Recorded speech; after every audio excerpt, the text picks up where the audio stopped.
পবিত্র ভূমি ফিলিস্তিন যেন তার শেষ নিঃশ্বাস ত্যাগ করছে। চারিদিকে শুধু ধ্বংসলীলা, মৃত্যু, হাহাকার।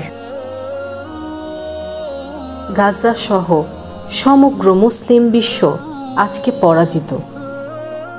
কিন্তু কাদের কাছে?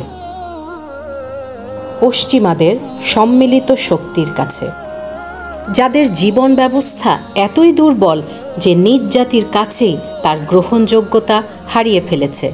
আজকে সেই দুর্বল পশ্চিমারা প্রকাশ্যে ঘোষণা দিয়ে মুসলিমদের ভূমি ধ্বংস এবং দখল করে যাচ্ছে, অথচ মুসলিমরা হচ্ছে সর্বশ্রেষ্ঠ জীবন ব্যবস্থার অধিকারী, যাদের জনশক্তি, সামরিক সক্ষমতা, সম্পদসহ প্রতি বিষয়ে আল্লাহ সুবহানাহু ওয়া তাআলা পশ্চিমাদের থেকে বহুগুণে বাড়িয়ে দিয়েছেন। আজকে সেই পরাক্রমশালী জাতি জরাগ্রস্ত, যাদের অন্তরে জায়গা করে নিয়েছে পশ্চিমা আধিপত্যের ভীতি।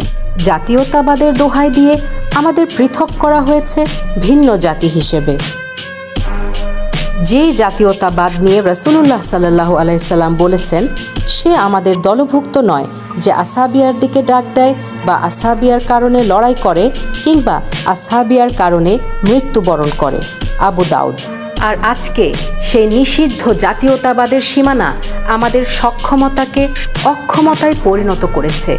আজকে মুসলিমদের এই গণহত্যা অবশ্যই সেই ধাক্কা যা বিভক্ত মুসলিম উম্মাহকে নিদ্রা থেকে জাগিয়ে তুলবে।